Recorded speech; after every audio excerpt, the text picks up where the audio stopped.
looking at the HP Victus 15-inch gaming laptop, and I gotta say, right off the top, I think this laptop is an absolute steal. It has powerful hardware, including a dedicated graphics card, a 6-core CPU, 16 gigs of RAM, a fast display that looks surprisingly adequate, all for just $565 at the time of this video. I'll leave a link to the exact Amazon listing I purchased from, because I did notice that a few different people have identical listings with slightly different prices. The plan for this video is to take a look at the hardware, specs, value, and take a look at the alternatives. What else can you buy for a similar price point right now? Spoiler, if you need performance on a budget, I think this laptop is completely unbeatable.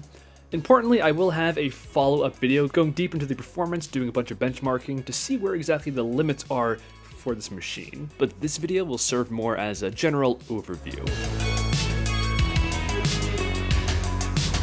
Starting with the hardware, the overall design is fairly low-key. It does not scream gaming laptop with crazy red accents or anything over the top like that. It's a matte black finish, and it feels good being that it's made out of plastic. It seems to be constructed well with tight tolerances, and being that this is from HP, that's exactly what I would expect from a company like that. I really like the thin bezels. Anytime they can make bezels small, I'm always going to be a huge fan of that. And since we're looking at the display, it does have a matte kind of finish on it, and it does help with minimizing glare. The trackpad is big, responsive.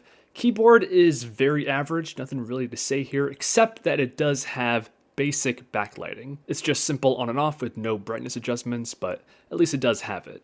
The sides of the laptop are a tapered design, which make it look thinner, improve ventilation, and make it exceedingly easy to pick up off of a flat table. For ports, we have HDMI 2.1, USB 3.0 Type A, Ethernet, USB 3.0 Type-C on the right side, in addition to a power port, a second USB-A, headphone, microphone combo jack, and an SD card reader found on the left side. The whole thing is 5.06 pounds with dimensions of 14.09 inch by 10.04 inch by 0.93 inches thick. I'll quickly mention that the charger is a pretty good compact size for being 150 watts. Sometimes these can get quite massive. It's a pretty easy spot for companies to save money, but that's not the case here. And the laptop can fit into a backpack, so if need be, you can take it to class, work, although I wouldn't want to carry this on my back all day long because it's not the lightest thing ever. Now, when you go to order this, there are a few different configurations. This one right here is the cheapest, a 512 gig M.2 SSD and 16 gigabytes of RAM. It goes all the way up to 64 gigs of RAM and a 2 terabyte SSD. And the screen, the screen. It is fantastic and completely non-offensive. That's the best way to describe it. It's 1080p resolution with solid colors, brightness, off-axis viewing angles, and that's due to having a quality IPS panel. In addition to that, it's also a very fast display with a refresh rate of 144 Hz. And as you guys know, this makes a huge difference while gaming. It can feed more information per second into your eyes, and it makes the whole gaming experience way more responsive and enjoyable. There's a very noticeable difference between a regular 60 Hz display and what we have here. Now with that said, you can have the fastest display in the world, but without the performance to deliver high frame rates, it's completely pointless.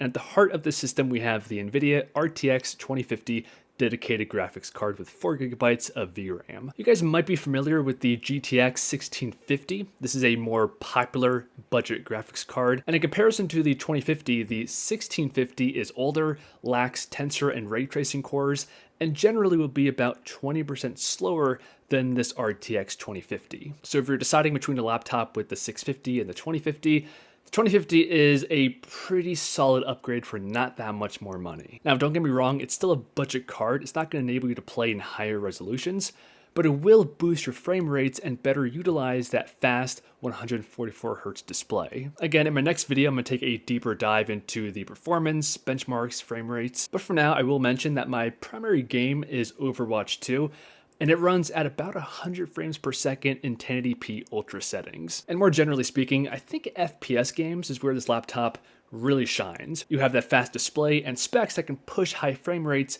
in most FPS games. The CPU is also very capable. It's a 6-core Ryzen 5 7535H, and in particular, the single-core performance on this chip is rather exceptional. That, in combination with the decently fast SSD, makes UI navigation, launching apps, loading web pages, so regular everyday stuff very speedy and smooth.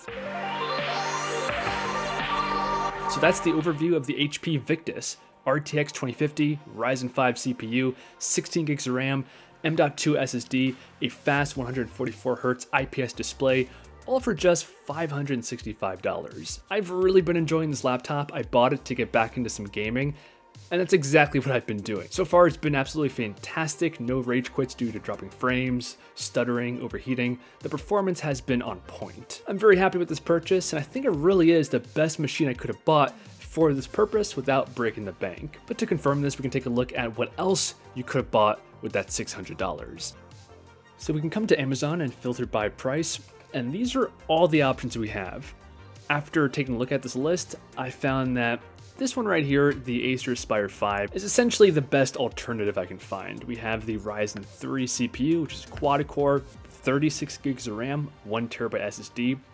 However, we don't even have a dedicated GPU, and the display is a regular 60 Hz. And I found if you want something more powerful, so bumping up to the RTX 3050, it's going to cost you around $700, substantially more than the HP Victus, which comes in at that very attractive $565 price point. Oh, and by the way, this is only a 60 Hz display, so that better GPU might not even be noticeable. So that's why I called this laptop an absolute steal.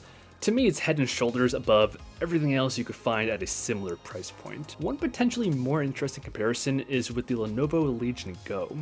It's a little bit more expensive, it doesn't quite have the same performance, but it makes that sacrifice for a really innovative design that is much smaller and potentially more fun to use. And if you guys want to see a comparison between the two, let me know and I can try and make it happen. I'll leave the link to this laptop in the description so you guys can check it out.